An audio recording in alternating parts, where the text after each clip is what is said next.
దేవునికి స్తోత్రం. హల్లెలూయా. ఒక సంవత్సరం ప్రణాళికతో అనుదిన బైబిల్ పఠనం. ఈరోజు ఏప్రిల్ 4, 2025. ఈరోజు కొరకు ఏర్పాటు చేయబడిన బైబిల్ వాక్య భాగాలు పాత నిబంధన న్యాయాధిపతులు 12, 13, 14 అధ్యాయాలు మరియు కొత్త నిబంధన లూకా సువార్త 9వ అధ్యాయము 37 నుండి 62 వరకు. మొదటిగా న్యాయాధిపతులు 12వ అధ్యాయము. ఎఫ్రాయిమీయులు కూడుకొని ఉత్తర దిక్కునకు పోయి, నీవు అమ్మోనీయులతో యుద్ధం చేయబోయినప్పుడు నీతో వచ్చుటకు మమ్మునేల పిలువలేదు, నీవు కాపురమున నీ ఇంటిని అగ్నితో కాల్చివేయుదుమని యెఫ్తాతో చెప్పగా, యెఫ్తా, నాకును నా జనులకును అమ్మోనీయులతో గొప్ప కలహం కలిగినప్పుడు నేను మిమ్మల్ని పిలిచి తిని గాని మీరు వారి చేతుల్లో నుండి నన్ను రక్షింపలేదు. మీరు నన్ను రక్షింపపోవటం నేను చూచి నా ప్రాణమును అరచేతిలో ఉంచుకుని అమ్మోనీయులతో యుద్ధం చేయబోతిని. అప్పుడు యెహోవా వారిని నా చేతికి అప్పగించెను గనుక నాతో పోట్లాడుటకు మీరేలా నేడు వచ్చితిరనెను. అప్పుడు యెఫ్తా గిలాదు వారినందరినీ పోగు చేసుకుని ఎఫ్రాయిమీయులతో యుద్ధం చేయగా, గిలాదు వారు ఎఫ్రాయిమీయులను జయించిరి. ఎలయనగా వారు ఎఫ్రాయిమీయులకును మనష్షీయులకును మధ్యను గిలాదు వారైన మీరు ఎఫ్రాయిమీయుల ఎదుట నిలువక పారిపోయిన వారనిరి. ఎఫ్రాయిమీయులతో యుద్ధం చేయుటకై గిలాదు వారు యొర్దాను దాటు రేవులను పట్టుకొనగా, పారిపోయిన ఎఫ్రాయిమీయులలో ఎవడో నన్ను దాటనీయుడని చెప్పినప్పుడు గిలాదు వారు, నీవు ఎఫ్రాయిమీయుడవా అని అతన్ని అడిగిరి. అందుకతడు, నేను కాను అని ఎడల వారు అతన్ని చూచి షిబ్బోలెతను శబ్దం పలుకుమనిరి. అతడు అట్లు పలుకనేరక సిబ్బోలెతని పలుకగా, వారు అతని పట్టుకుని యొర్దాను రేవుల యొద్ద చంపిరి. ఆ కాలమున ఎఫ్రాయిమీయులలో 42,000 మంది పడిపోయిరి. యెఫ్తా 6 సంవత్సరములు ఇజ్రాయేలీయులకు న్యాయాధిపతి అయి ఉండెను. గిలాదు వాడైన యెఫ్తా చనిపోయి గిలాదు పట్టణములలో ఒకదాని యందు పాతిపెట్టబడెను. అతని తరువాత బెత్లెహేము వాడైన ఇబ్జాను ఇజ్రాయేలీయులకు అధిపతి ఆయను. అతనికి 30 మంది కుమారులను 30 మంది కుమార్తెలను ఉండిరి. అతడు ఆ కుమార్తెలను తన వంశమున చారని వారికిచ్చి, తన వంశమునకు చారని 30 మంది కన్యలను తన కుమారులకు పెండ్లి చేశాను. అతడు 7 ఏండ్లు ఇజ్రాయేలీయులకు అధిపతిగా నుండాను. ఇబ్జాన్ చనిపోయి బెత్లెహేములో పాతిపెట్టబడాను. అతని తరువాత జెబూలూనీయుడైన ఏలోను ఇజ్రాయేలీయులకు అధిపతి ఆయను. అతడు 10 ఏండ్లు ఇజ్రాయేలీయులకు అధిపతిగా నుండాను. జెబూలూనీయుడైన ఏలోను చనిపోయి జెబూలూను దేశమందలి అయ్యాలోనులో పాతిపెట్టబడాను. అతని తరువాత పిరాతోనీయుడైన హిల్లేలు కుమారుడగు అబ్దోను ఇజ్రాయేలీయులకు అధిపతి ఆయను. అతనికి 40 మంది కుమారులను 30 మంది మనుమలను ఉండిరి. వారు 70 గాడిద పిల్లలను ఎక్కి తిరుగువారు. అతడు 8 ఏండ్లు ఇజ్రాయేలీయులకు అధిపతిగా నుండెను. పిరాతోనీయుడైన హిల్లేలు కుమారుడగు అబ్దోను చనిపోయి ఎఫ్రాయిం దేశమందలి అమాలేకీయుల మన్యంలోనున్న పిరాతోనులో పాతిపెట్టబడెను. న్యాయాధిపతులు 13వ అధ్యాయము. ఇజ్రాయేలీయులు మరలా యెహోవా దృష్టికి దోషులు కాగా, యెహోవా 40 సంవత్సరములు వారిని ఫిలిష్తీయుల చేతికి అప్పగించెను. ఆ కాలమున దాను వంశస్థుడును జొరియా పట్టణస్థుడునైన మానోహ అను ఒకడుండెను. అతని భార్య గుడ్రాలై కానుపు లేకయుండెను. యెహోవా దూత ఆ స్త్రీకి ప్రత్యక్షమై, ఇదిగో నీవు గుడ్రాలవు, నీకు కానుపు లేకపోయెను. అయితే నీవు గర్భవతివై కుమారుని కందువు. కాబట్టి నీవు జాగ్రత్తగా ఉండి ద్రాక్షరసమునే గాని మద్యమునే గాని త్రాగకుండుము, అపవిత్రమైన దేనినైనా తినకుండుము.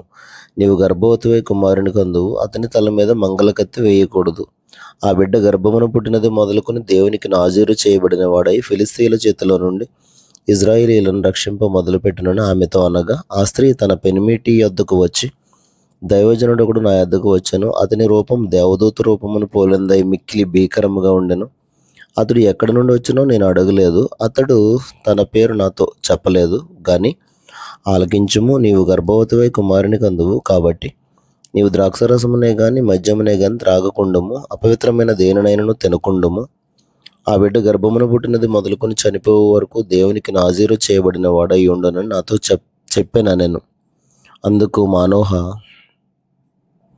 నా ప్రభువా, నీవు పంపిన దైవజనుడు మరలా మా యొద్దకు వచ్చి పుట్టబోవు ఆ బిడ్డకు మేము ఏమేమి చేయవలనో దానిని మాకు నేర్పినట్లు దయచేయమని యెహోవాను వేడుకొనగా, దేవుడు మానోహ ప్రార్థన ఆలకించెను గనుక ఆ స్త్రీ పొలంలో కూర్చుండగా దేవుని దూత ఆమెను దర్శించాను. ఆ సమయమున ఆమె పెనిమిటి అయిన మానోహ ఆమె యొద్ద ఉండలేదు కనుక ఆ స్త్రీ త్వరగా పరిగెత్తి, ఆనాడు నా యొద్దకు వచ్చిన పురుషుడు నాకు కనబడినని అతనితో చెప్పాను. అప్పుడు మానోహ లేచి తన భార్య వెంబడి వెళ్ళి ఆ మనిషిని యొద్దకు వచ్చి, ఈ స్త్రీతో మాట్లాడిన వాడు నీవేనా అని అతన్ని అడగగా అతడు నేనే అనెను. అందుకు మానోహ, కావున నీ మాట నెరవేరినప్పుడు ఆ బిడ్డ ఎటువాడగునో అతడు చేయవలసిన కార్యమేమిటో తెలుపమని మనవి చేయగా, యెహోవా దూత, నేను ఆ స్త్రీతో చెప్పినదంతయు ఆమె చేయకొనవలెను. ఆమె ద్రాక్షావల్లి నుండి పుట్టినది ఏదియూ తినకూడదు. ఆమె ద్రాక్షరసంనైనను మద్యంనైనను త్రాగకూడదు. అపవిత్రమైన దేనినైనను తినకూడదు. నేను ఆమెకు ఆజ్ఞాపించినదంతయు ఆమె చేయకొనవలనని మానోహతో చెప్పాను. అప్పుడు మానోహ మేము ఒక మేకపిల్లను సిద్ధపరిచి నీ సన్నిధిని ఉంచు వరకు నీవు ఆగుమని మనవి చేసుకొనుచున్నామని యెహోవా దూతతో చెప్పగా, యెహోవా దూత, నీవు నన్ను నిలిపినను నీ భోజనం నేను తినను.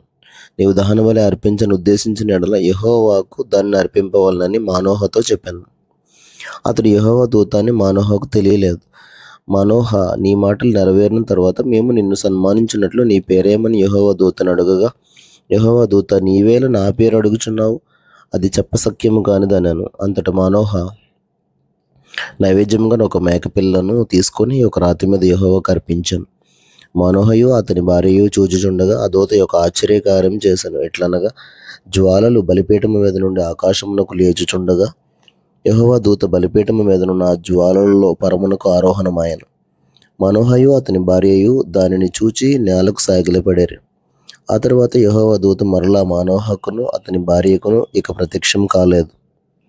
ఆయన యెహోవా దూత అని మానోహ తెలుసుకుని, మనం దేవుని చూచితిమి కనుక మనం నిశ్చయంగా చనిపోదుమని తన భార్యతో అనగా, అతని భార్య, యెహోవా మనలను చంపగోరిన ఎడల ఆయన దహనబలిని నైవేద్యమును మన చేత అంగీకరింపడు. ఈ సంగతులన్నిటినీ మనకు చూపింపడు. ఈ కాలమున ఇట్టి సంగతులను మనకు వినిపింపడని అతనితో చెప్పాను. తర్వాత ఆ స్త్రీ కుమారుని కని అతనికి సంసోను అని పేరు పెట్టాను. ఆ బాలుడు ఎదిగినప్పుడు యెహోవా అతన్ని ఆశీర్వదించాను. మరియు యెహోవా ఆత్మ జొర్యాకును ఎస్తాయోలుకును మధ్యనున్న మహనెదానులో అతన్ని రేపుటకు మొదలుపెట్టాను. న్యాయాధిపతులు 14వ అధ్యాయము. సంసోను తిమ్నాతునకు వెళ్ళి తిమ్నాతులో ఫిలిస్తీయుల కుమార్తెలలో ఒకతను చూచాను. అతడు తిరిగి వచ్చి, తిమ్నాతులో ఫిలిస్తీయుల కుమార్తెలలో ఒకతను చూచి తిని, మీరు ఆమెను నాకిచ్చి పెళ్లి చేయవాలని తన తల్లిదండ్రులతో అనగా, వారు, నీ స్వజనుల కుమార్తెలోనే గాని నా జనులలోనే గాని స్త్రీ లేదనుకుని సున్నతి పొందని ఫిలిస్తీయుల్లో నుండి కన్యను తెచ్చుకుంటకు వెలుచున్నావా అని అతన్ని అడిగిరి. అందుకు సంసోను, ఆమె నాకు ఇష్టమైనది కనుక ఆమెను నా కొరకు తెప్పించమని తన తండ్రితో చెప్పాను. అయితే ఫిలిస్తీయులకు ఏమైనా చేయుటకై యెహోవా చేత అతడు రేపబడినన్న మాట అతని తల్లిదండ్రులు తెలుసుకోనలేదు. ఆ కాలమున ఫిలిస్తీయులు ఇజ్రాయేలీయులను ఏలుచుండిరి.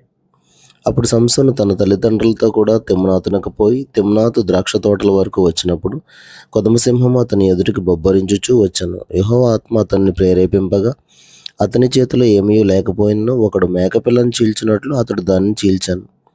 అతడు తాను చేసినది తన తండ్రితోనైనను తల్లితోనైనను చెప్పలేదు. అతడు అక్కడికి వెళ్ళి ఆ స్త్రీతో మాట్లాడినప్పుడు ఆమె యందు సంసోనుకు ఇష్టం కలిగాను. కొంతకాలమైన తర్వాత అతడు ఆమెను తీసుకుని వచ్చుటకు తిరిగి వెళ్ళుచుండగా ఆ సింహపు కళేబరమును చూచుటకై ఆ వైపు తిరిగినప్పుడు సింహపు కళేబరములో తేనెటీగల గుంపును తేనెయు కనబడగా అతడు ఆ తేనె చేతనుంచుకుని తినుచు వెళ్ళుచు తన తల్లిదండ్రుల యొద్దకు వచ్చి వారికి కొంత నెయ్యిగా వారును తినిరి. అయితే తాను సింహపు కళేబరంలో నుండి ఆ తేనెను తీసిన సంగతి వారికి తెలియజేయలేదు. అంతటా అతని తండ్రి ఆ స్త్రీని చూడబోయినప్పుడు సంసోను విందు చేశాను. అచ్చటి పెండ్లి కుమారుడు అట్లు చేయుట మర్యాద. వారు అతను చూచినప్పుడు అతని యొద్ద నుండుటకు 30 మంది స్నేహితులను తోడుకుని వచ్చిరి. అప్పుడు సంసోను, మీకు ఇష్టమైన ఎడల నేను మీ ఎదుట ఒక విప్పుడు కథను వేసుతాను. మీరు ఈ విందు జరుగు 7 దినముల్లోగా దాని భావమును నాకు తెలిపిన ఎడల నేను 30 సన్నపు నారబట్టలను 30 దుస్తులను మీకు ఇచ్చేదను. మీరు దాన్ని నాకు తెలుపలేకపోయిన ఎడల మీరు 30 సన్నపు నారబట్టలను 30 దుస్తులను నాకు ఇయ్యవలనని వారితో చెప్పగా వారు, మేము ఒప్పుకొందుము, నీవిప్పుడు కథను వేయుమని అతనితో చెప్పిరి. కాగా అతడు, బలమైన దానిలో నుండి తీపి వచ్చాను, తినుదానిలో నుండి తిండి వచ్చాను అనేను. 3 దినముల్లోగా వారు ఆ విప్పుడు కథ భావమును చెప్పలేకపోయారు. 7వ దినమున వారు సంసోను భార్యతో ఇట్లనిరి, నీ పెనిమిటి ఆ విప్పుడు కథ భావమును మాకు తెలుపునట్లు అతని లాలన చేయము, లేని ఎడల మేము అగ్ని వేసి నిన్ను నీ తండ్రి ఇంటి వారిని కాల్చివేసదాం. మా ఆస్తిని స్వాధీనపరచుకొనుటకే మమ్మల్ని పిలిచితిరా అనిరి. కాబట్టి సంసోను భార్య అతని పాదముల యొద్ద పడి ఏడ్చుచు, నీవు నన్ను ద్వేషించితివి గాని ప్రేమింపలేదు. నీవు నా జనులకు ఒక విప్పుడు కథను వేసితివి, దాని నాకు తెలుపవైతివి అనగా, అతడు, నేను నా తల్లిదండ్రులకైనను దాన్ని తెలుపలేదు, నీకు తెలుపుదునా అనినప్పుడు ఆమె, వారి విందు దినములు 7 అతని వద్ద ఏడ్చుచూ వచ్చాను. 7వ దినమున ఆమె అతని తొందర పెట్టినందున అతడు ఆమెకు దాన్ని తెలియచేయగా, ఆమె తన జనులకు ఆ విప్పుడు కథను తెలిపాను. 7వ దినమున సూర్యుడు అస్తమింపక మునుపు ఆ ఊరివారు, తేనె కంటే తీపి అయినదేది, సింహం కంటే బలమైనదేది అని అతనితో అనగా, అతడు, నా దూడతో దున్నకపోయిన ఎడల నా విప్పుడు కథను విప్పలేకయుందురని వారితో చెప్పాను. యెహోవా ఆత్మ అతన్ని మీదికి మరల రాగా, అతడు అష్కెలోనుకు పోయి వారిలో 30 మందిని చంపి వారి సొమ్మును దోచుకుని తన విప్పుడు కథ భావమును చెప్పిన వారికి బట్టలనిచ్చాను.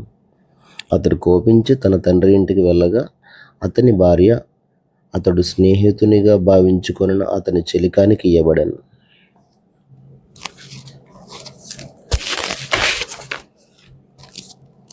కొత్త నిబంధన లూకా సువార్త 9వ అధ్యాయము 37 నుండి 62 వరకు.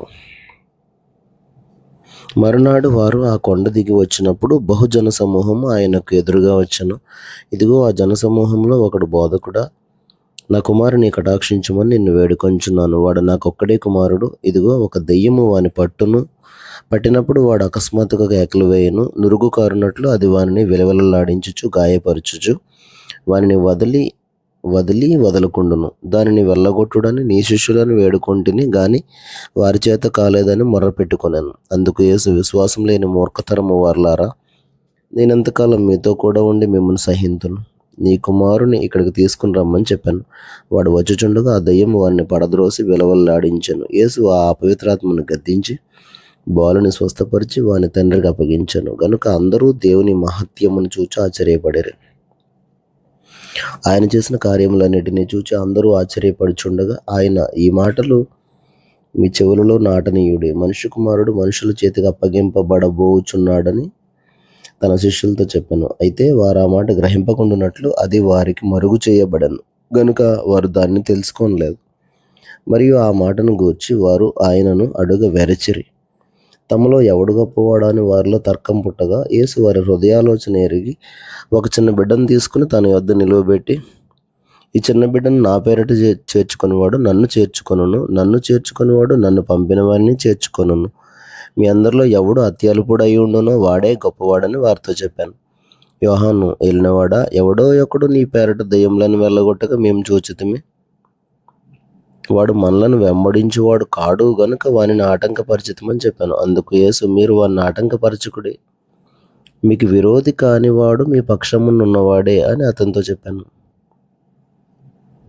ఆయన పరమునకు చేర్చుకొనబడు దినములు పరిపూర్ణమగుచున్నప్పుడు ఆయన యెరూషలేమునకు వెళ్ళుటకు మనసు స్థిరపరచుకుని తనకంటే ముందుగా దూతలను పంపెను. వారు వెళ్ళి ఆయనకు బస సిద్ధం చేయవాలనని సమరయుల యొక్క గ్రామములో ప్రవేశించిరి. గాని ఆయన యెరూషలేమునకు నభిముఖుడైనందున వారు ఆయనను చేర్చుకొనలేదు. శిష్యులైన యాకోబును యోహానును అది చూచి, ప్రభువా, ఆకాశము నుండి అగ్ని దిగి వీరిని నాశనం చేయనట్లు మేము ఆజ్ఞాపించుట నీకిష్టమా అని అడుగగా, ఆయన వారి తట్టు తిరిగి వారిని గద్దించెను. అంతటా వారు మరి ఒక గ్రామమునకు వెళ్ళిరి. వారి మార్గమును వెళ్ళుచుండగా ఒకడు, నీవెక్కడికి వెళ్ళినను నీ వెంట వచ్చుదునని ఆయనతో చెప్పాను. అందుకు యేసు, నక్కలకు బొరియలును ఆకాశ పక్షులకు నివాసములను కలవు, గాని మనుష్య కుమారునికి తలవాల్చుకొనుటకైనను స్థలము లేదని అతనితో చెప్పాను. ఆయన మరి ఒకనితో, నా వెంట రమ్మని చెప్పాను. అతడు, నేను వెళ్ళి మొదట నా తండ్రిని పాతిపెట్టి వచ్చుటకు సెలవిమ్మని మనవి చేశాను. అందుకు ఆయన, మృతులు తమ మృతులను పాతిపెట్టుకొననిమ్ము, నీవు వెళ్ళి దేవుని రాజ్యమును ప్రకటించమని వానితో చెప్పాను. మరి ఒకడు, ప్రభువా, నీ వెంట వచ్చేదను, కానీ నా ఇంటనున్న వారి వద్ద సెలవు తీసుకుని వచ్చుటకు మొదట నాకు సెలవిమ్మని అడగగా, యేసు నాకటి మీద చెయ్యి పెట్టి వెనుక తట్టు చూచి వాడెవడనో దేవుని రాజ్యమునకు పాత్రుడు కాడని వానితో చెప్పాను. దేవుడు తన పరిశుద్ధ వాక్యమును మన వినికిడిలో దీవించునుగాక. ఆమేన్.